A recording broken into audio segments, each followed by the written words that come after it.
ನೋಡಿ ವಿದ್ಯಾರ್ಥಿಗಳೇ, MHRD scholarship ಅಥವಾ PMUSP CSS ಸ್ಕಾಲರ್ಶಿಪ್ ಆನ್ಲೈನ್ ಅರ್ಜಿ ಸಲ್ಲಿಸುವ ವಿಧಾನವನ್ನು ತಿಳಿಸ್ಕೊಡ್ತೀನಿ. ನೋಡಿ ವಿದ್ಯಾರ್ಥಿಗಳೇ, ನೀವು NSPಯಲ್ಲಿ ಯಾವುದೇ ಸ್ಕಾಲರ್ಶಿಪ್ ಹಾಕಬೇಕಾದ್ರೆ ಮೊದಲು ಒನ್ ಟೈಮ್ ರಿಜಿಸ್ಟ್ರೇಷನ್ ಆಗಬೇಕಾಗುತ್ತೆ. ಅದು ಯಾವ ರೀತಿಯಪ್ಪ ಅಂದರೆ ಇಲ್ಲಿ ಕ್ಲಿಕ್ ಮಾಡಿ, ಅಥವಾ ಇಲ್ಲಿ ಸ್ಟೂಡೆಂಟ್ ಅಂತ ಇದೆ, ಇದನ್ನ ಕ್ಲಿಕ್ ಮಾಡಿ.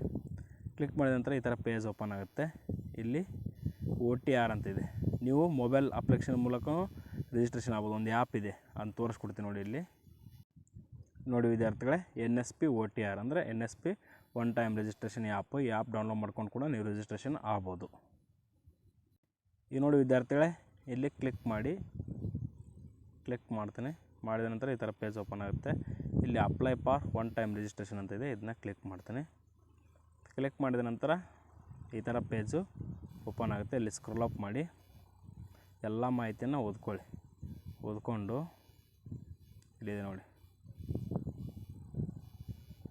OTR.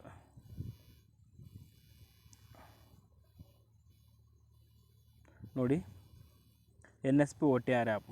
One time registration is unique 14 digit number issued based on Aadhaar authentication is applicable for the entire academic career for the student. OTR is required to apply for scholarship national scholarship portal ಅಂತ ಇದನ್ನ login ಅಂತ click ಮಾಡಿ. Click ಮಾಡಿದ ನಂತರ ಈ ಥರ page open ಆಗುತ್ತೆ. ಇದೇನಪ್ಪ ಅಂದರೆ ಆಲ್ರೆಡಿ OTR ಆಗಿರ್ತಕ್ಕಂಥ ವಿದ್ಯಾರ್ಥಿಗಳಿಗೆ ಲಾಗಿನ್ ಆಪ್ಷನ್ ಬರುತ್ತೆ. ಇಲ್ಲಿದೆ ನೋಡಿ ರಿಜಿಸ್ಟರ್ ಅಂತ ಇದೆ, ಇದನ್ನ ಕ್ಲಿಕ್ ಮಾಡಿ. ನೋಡಿ one time registration guidelines for scholarship hosted on NSP. ನೋಡಿ, ನೀವು OTR ಅನ್ನು ರಿಜಿಸ್ಟ್ರೇಷನ್ ಮಾಡ್ಕೊಳ್ಬೇಕಾದ್ರೆ ಈ ಒಂದು NSP ಸ್ಕಾಲರ್ಶಿಪ್ಗೆ ಅರ್ಜಿ ಸಲ್ಲಿಸಲು OTR ಕಡ್ಡಾಯ. ಈ OTR ಆಗಬೇಕಾದ್ರೆ ನಿಮ್ಮದು ಒಂದು ಆ್ಯಕ್ಟಿವ್ ಮೊಬೈಲ್ ನಂಬರ್ ಇರಬೇಕು. ಯಾವುದೇ ರೀತಿ ಫೀಸ್ ಇರೋದಿಲ್ಲ. ನೀವು ಆನ್ಲೈನಲ್ಲಿ OTR ಮಾಡ್ಕೊಳ್ಬೇಕಾದ್ರೆ ಇಲ್ಲಿ ಸ್ಟೆಪ್ ಬಗ್ಗೆ ತಿಳಿಸ್ಕೊಟ್ಟಿದ್ದಾರೆ, ಅದನ್ನ ಇಲ್ಲಿ ನಿಮಗೆ ಲೈವ್ ಆಗಿ ತಿಳಿಸ್ಕೊಡ್ತೀನಿ. ಇಲ್ಲೇ ಮಾಡಿ ಎಲ್ಲ ರೀತಿ ಬಾಕ್ಸಲ್ಲಿ ಕ್ಲಿಕ್ ಮಾಡಿ ನೆಕ್ಸ್ಟ್ ಅಂತ ಕೊಡಿ. ನೆಕ್ಸ್ಟ್ ಅಂತ ಕೊಟ್ಟಾಗ ಈ ಥರ ಪೇಜು ಓಪನ್ ಆಗುತ್ತೆ. ಇಲ್ಲೇನು ಮಾಡಬೇಕು, ನಿಮ್ಮ ಒಂದು ಮೊಬೈಲ್ ನಂಬರನ್ನು ಎಂಟ್ರಿ ಮಾಡಬೇಕು. ಎಂಟ್ರಿ ಮಾಡಿ ಗೆಟ್ OTP ಅಂತ ಕೊಡಬೇಕು. OTP ಬರುತ್ತೆ. ನೋಡಿ ವಿದ್ಯಾರ್ಥಿಗಳೇ, ಇಲ್ಲಿ OTP ಎಂಟರ್ ಮಾಡಿದ್ದೀನಿ. ಎಂಟರ್ ಮಾಡಿದ ನಂತರ ಇಲ್ಲಿ ಈ ಕ್ಯಾಪ್ಚಾ ಕೋಡ್ ಇದೆ ನೋಡಿ, ಈ ಕ್ಯಾಪ್ಚಾ ಕೋಡನ್ನು ಇಲ್ಲಿ ಎಂಟರ್ ಮಾಡಬೇಕು. ಎಂಟರ್ ಮಾಡಿ ವೆರಿಫೈ ಅಂತ ಕೊಡಬೇಕು. ನೋಡಿ ವಿದ್ಯಾರ್ಥಿಗಳೇ, ಸ್ಟೆಪ್ ಒನ್ನಲ್ಲಿ ನಿಮ್ಮ ಮೊಬೈಲ್ ನಂಬರ್ ಓಕೆ ಆದ ನಂತರ ತದನಂತರ KYC ಮಾಡಬೇಕಾಗತ್ತೆ.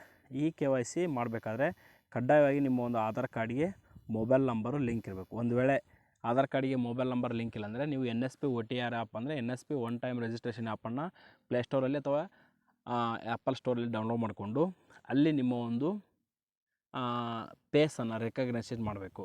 ಆ ಪೇಸ್ ರಿಕಗ್ನೈಷನ್ ಮಾಡಬೇಕಾದ್ರೆ ಒಂದು ಆ್ಯಪ್ ಇದೆ, ಇಲ್ಲಿದೆ ನೋಡಿ ಆಧಾರ್ ಪೇಸ್ RD ಅಂತ. ಈ ಆ್ಯಪನ್ನು ನೀವು ಡೌನ್ಲೋಡ್ ಮಾಡಿಕೊಂಡು ಓಪನ್ ಮಾಡಬೇಕು, ಅಂದರೆ ಮಾತ್ರ ನಿಮ್ಮ ಪೇಸ್ ರಿಕಗ್ನಿಷನ್ ಆಗುತ್ತೆ. ಆ ಆ್ಯಪನ್ನು ಡೌನ್ಲೋಡ್ ಮಾಡ್ಕೋಬೇಕು. ನಾನು ಇವಾಗ ಹೇಳಿದ್ನಲ್ಲ ಆಧಾರ್ ಪೇಸ್ ಸ್ಕ್ಯಾನ್ಡ್ ಆ್ಯಪು, ನಂತರ ಈ ಆ್ಯಪನ್ನು ಡೌನ್ಲೋಡ್ ಮಾಡ್ಕೋಬೇಕು. NSP face authentication app download ಮಾಡಿಕೊಂಡು ಇಲ್ಲಿ ನಿಮ್ಮ NSP ID ಹಾಕಿ ಪೇಸನ್ನು ರಿಕಗ್ನಿಷನ್ ಮಾಡ್ಬೋದು. ಒಂದು ವೇಳೆ ನಿಮ್ಮ ಹತ್ರ ಮೊಬೈಲ್ ನೋಡಿ ವಿದ್ಯಾರ್ಥಿಗಳು, ಇಲ್ಲಿ ನಿಮ್ಮ ಆಧಾರ್ KYC ಮಾಡಬೇಕು. ಮೊಬೈಲ್ ನಂಬರ್ ಲಿಂಕ್ ಇದ್ದವ್ರಿಗೆ ಮಾತ್ರ ಇದು. ಇಲ್ಲಿ ನಿಮ್ಮ ಹತ್ರ ಆಧಾರ್ ನಂಬರ್ ಇದ್ದರೆ ಆಯಾವ ಆಧಾರ್ ಅಂತ ಕೊಡಬೇಕು. ಇದು ಯಾರಿಗೆ? ಅಬೋವ್ ಆಧಾರ್ ಕಾರ್ಡ್ ನಂಬರ್ ಇರ್ತಕ್ಕಂಥ ವಿದ್ಯಾರ್ಥಿಗಳಿಗೆ. ಒಂದು ವೇಳೆ ನಿಮ್ಮ ಹತ್ರ ಆಧಾರ್ ಕಾರ್ಡ್ ಇಲ್ಲ, ಆಧಾರ್ಗೆ ರಿಜಿಸ್ಟ್ರೇಷನ್ಗೆ ಅರ್ಜಿ ಹಾಕಿದೆ ಅಂದರೆ ಒಂದು ID ಅಂತ ಕೊಟ್ಟಿರ್ತಾರೆ, ಎನ್ರೋಲ್ಮೆಂಟ್ ID, ಆ IDಯನ್ನು ಎಂಟ್ರ್ ಮಾಡಬೇಕು. ಒಂದು ವೇಳೆ ಇವೆರಡೂ ಇಲ್ಲಪ್ಪ ಅಂದರೆ, ಒಂದು ವೇಳೆ ಈಗ ಪ್ರೇಮೆಟ್ರಿಕ್ 1ರಿಂದ 10ನೇ ತರಗತಿ ವಿದ್ಯಾರ್ಥಿಗಳು ಯಾರಾದರೂ ಇದ್ದರೆ ಅವರ ಆಧಾರ್ ಕಾರ್ಡ್ ಇಲ್ಲದ ವಿದ್ಯಾರ್ಥಿಗಳು ತಮ್ಮ ಪೇರೆಂಟ್ಸ್ನ ಒಂದು ಆಧಾರ್ ಕಾರ್ಡ್ ನಂಬರನ್ನು ಹಾಕಬೇಕು. ಇದು ಕೇವಲ ಆಧಾರ್ ಕಾರ್ಡ್ ಇಲ್ಲದ ವಿದ್ಯಾರ್ಥಿಗಳಿಗೆ ಮಾತ್ರ. ಇದೇನು ಪೇರೆಂಟ್ಸ್ ಆಧಾರ್ ಕಾರ್ಡ್ ನಂಬರ್ ಹಾಕ್ತಿರಲ್ಲ, ನೀವು ನಿಮ್ಮ ಪೇಮೆಂಟ್ DBT ಪುಷ್ ಆಗೋದ್ರೊಳಗೆ ಆಧಾರ್ ಕಾರ್ಡ್ ಮಾಡಿಕೊಂಡು ಅಪ್ಡೇಟ್ ಮಾಡಬೇಕು. ಅದಕ್ಕೊಂದು ಆಪ್ಷನ್ ಕೊಡ್ತಾರೆ. ಮತ್ತು ನೀವು ಇಲ್ಲಿ ಸದ್ಯ ಪೇರೆಂಟ್ಸ್ ನಮ್ಮ ಆಧಾರ್ ನಂಬರ್ ಹಾಕಿ ಅಪ್ಡೇಟ್ ಮಾಡಿಬಿಡ್ತೀರಿ ಅಂದರೆ ಪೇರೆಂಟ್ಸ್ಗೆ ಸ್ಕಾಲರ್ಶಿಪ್ ಬರೋಲ್ಲ. ನೀವು ಮುಂದೆ ಆಧಾರ್ ನಂಬರ್ ಅಪ್ಡೇಟ್ ಮಾಡಬೇಕು DBT ಪುಷ್ ಆಗಬೇಕಾದ್ರೆ. ಇಲ್ಲಿ ಆಯಾವ ಆಧಾರ್ ಅಂತ ಇದೆ, ಇಲ್ಲಿ ಕ್ಲಿಕ್ ಮಾಡಿ ನಿಮ್ಮ ಆಧಾರ್ ಕಾರ್ಡ್ ನಂಬರ್ ಹಾಕಿ ಗೆಟ್ OTP ಅಂತ ಕೊಡಿ. ನಿಮ್ಮ ಮೊಬೈಲ್ಗೆ OTP ಬರುತ್ತೆ. ಆ OTPಯನ್ನು ಇಲ್ಲಿ ಎಂಟರ್ ಮಾಡಿ ತದನಂತರ ಈ ಕ್ಯಾಪ್ಚಾ ಕೋಡನ್ನು ಇಲ್ಲಿದೆಯಲ್ಲ, ಈ ಕ್ಯಾಪ್ಚಾ ಕೋಡನ್ನು ಇಲ್ಲಿ ಎಂಟರ್ ಮಾಡಿ ತದನಂತರ ವೆರಿಫೈ ಅಂತ ಕೊಡಿ. ನೋಡಿ ವಿದ್ಯಾರ್ಥಿಗಳು, ನಿಮ್ಮ ಆಧಾರ್ ಕಾರ್ಡ್ ನಂಬರ್ ಹಾಕಿದ ನಂತರ ಈ ಥರ ಬರುತ್ತೆ. ಇಲ್ಲಿ ಮೇಜರ್ ಅಪ್ಲಿಕೆಂಟ್ ಅಂದರೆ ನಿಮ್ಮ ಏಜು 18ಕ್ಕಿಂತ ಜಾಸ್ತಿ ಇದ್ದರೆ ಇಲ್ಲಿ ಕ್ಲಿಕ್ ಮಾಡ್ಕೊಳ್ಬೇಕು. ಇದನ್ನೆಲ್ಲ ಓದಿ ಇಲ್ಲಿ ಆ ಅಗ್ರಿ ಇದೆ ನೋಡಿ, ಇದನ್ನ ಕ್ಲಿಕ್ ಮಾಡಿ. ನೋಡಿ ವಿದ್ಯಾರ್ಥಿಗಳೇ, ನೀವು ಆಧಾರ್ ಕಾರ್ಡ್ ನಂಬರ್ ವೆರಿಫೈ ಮಾಡಿದ ತಕ್ಷಣ ನಿಮ್ಮ ಒಂದು ಆಧಾರ್ ಕಾರ್ಡ್ ನಂಬರು ಬ್ಯಾಂಕ್ ಅಕೌಂಟಿಗೆ ಲಿಂಕ್ ಇದ್ದರೆ NPCI ಮ್ಯಾಪಿಂಗ್ ಆಗಿದೆ ಅಂತ ಲೈವ್ ಆಗಿ ತೋರಿಸ್ಕೊಟ್ಬಿಡುತ್ತೆ.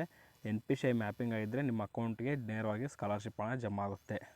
ನೋಡಿ, ನಿಮ್ಮ ಆಧಾರ್ನಲ್ಲಿರುವ ಫೋಟೋ ಬರುತ್ತೆ, ನಿಮ್ಮ ನೇಮ್ ಬರುತ್ತೆ, ನಿಮ್ಮ ಆಧಾರ್ ಕಾರ್ಡ್ ನಂಬರ್ ಬರುತ್ತೆ, ಇಲ್ಲಿ ಜೆಂಡರ್ ಬರುತ್ತೆ.